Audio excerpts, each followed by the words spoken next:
This news update is brought to you by I won for me to me. For me?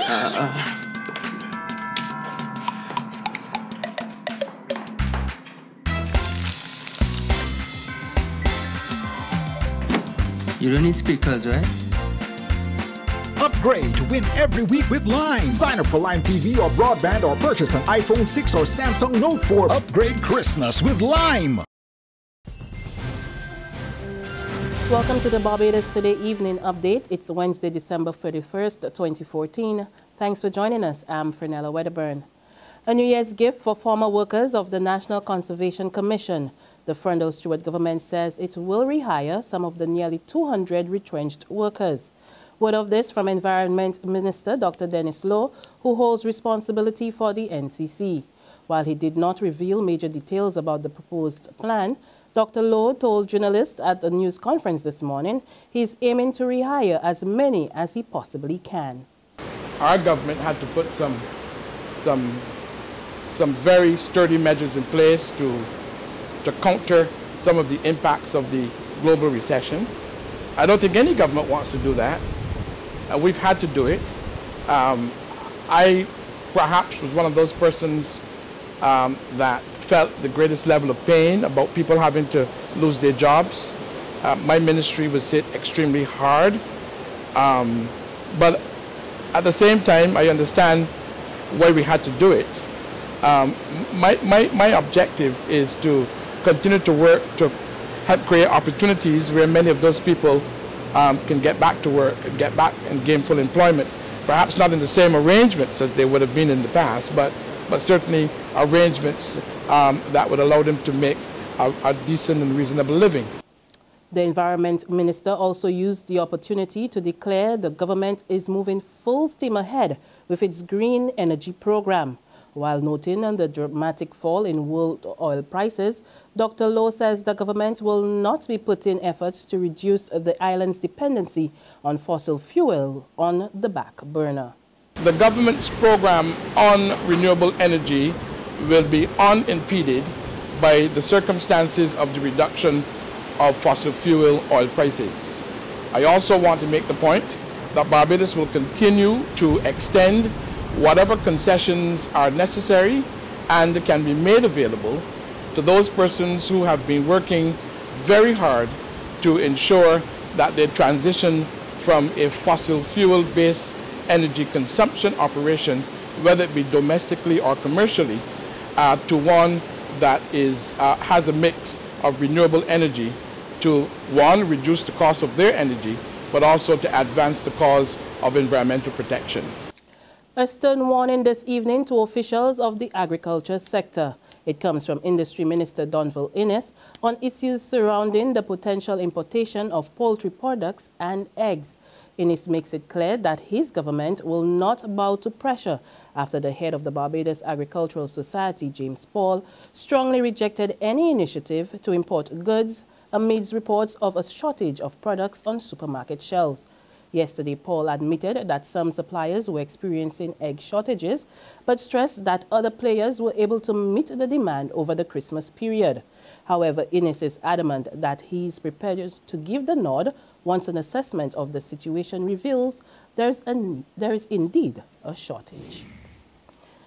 In other news, police are probing a shooting incident in St. Michael, which led to one man nursing gunshot injuries at the Queen Elizabeth Hospital.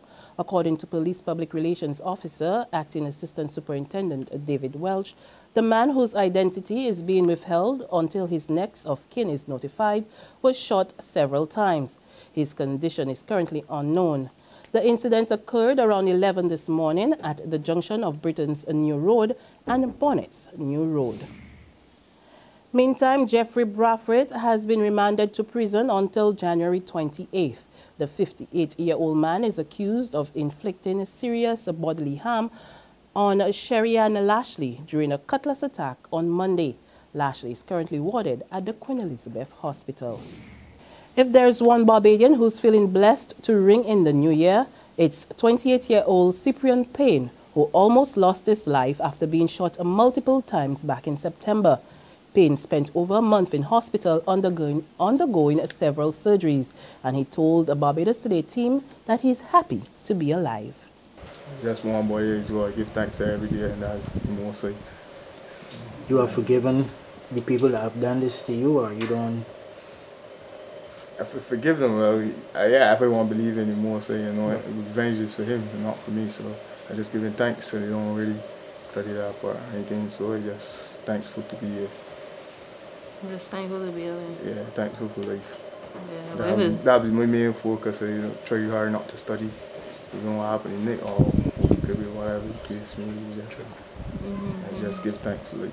Barbados last night welcomed several Nigerian students to its shores 4 months after their trip was delayed over Ebola concerns. 10 students, the first batch of the 88 expected in the island, arrived at the Grantley Adams International Airport around 11:15 p.m. from Trinidad, where they have been staying for the past few weeks. Starting January next year, the students will pursue a 9-month study course in the areas of hospitality, culinary arts, and agriculture at the Barbados Community College. There's regional and international news after this short break. Hi, I'm Red Plastic Bag. Anyone who knows me knows I don't like cold.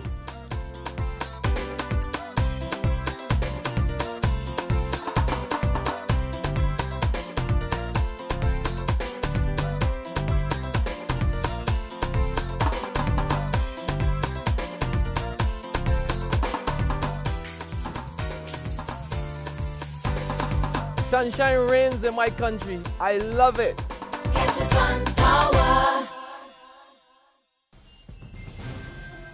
To the region now, where immigration officials in the Bahamas are experiencing difficulty in implementing new policies on how to treat undocumented persons.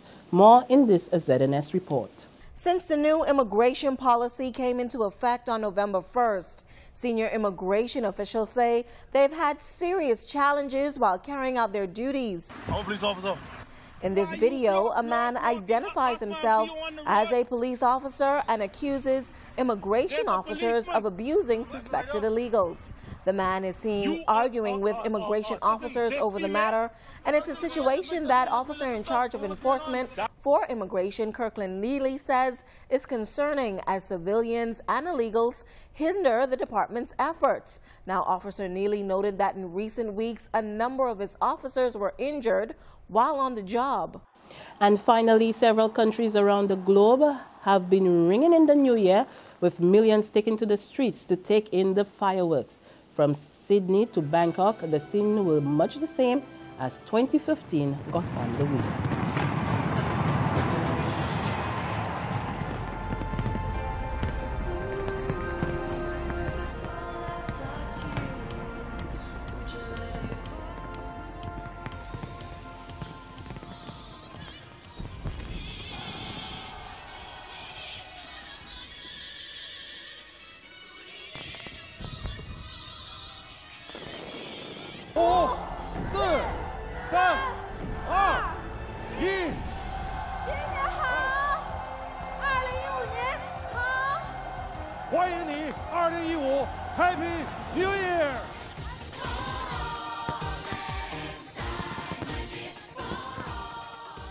And on that sparkling note, we come to the end of our Barbados Today evening update. We'll be back again on Friday morning. Until then, remember to log on to www.barbadostoday.bb, subscribe to our e-paper, email updates, or like us on Facebook. You can also catch us on Izumi Media in bus terminals or screenplay at supermarkets and gas stations near you. Also tune in to Channel 101 online TV to get all the latest news and sports. I'm Fernella Wedderburn. On behalf of the Barbados Today team, thank you so much for your support in 2014. It was a pleasure serving you, and we'll be back here next year to bring you even more. We wish you peace, happiness, and an abundance of good health. Happy New Year, Barbados. This news update is brought to you by... You got an upgrade for Christmas. If you're feeling lucky, you could win some money. An upgrade for Christmas. $200,000 in cash and prizes. With Lime, you could win some money. It's Lime's Christmas lottery. 250 winners this Christmas, oh yeah. Sign up or upgrade to super-fast broadband, Lime TV, e-billing, a data plan. Top up $15. Purchase a handset or text 4263 to enter. Upgrade for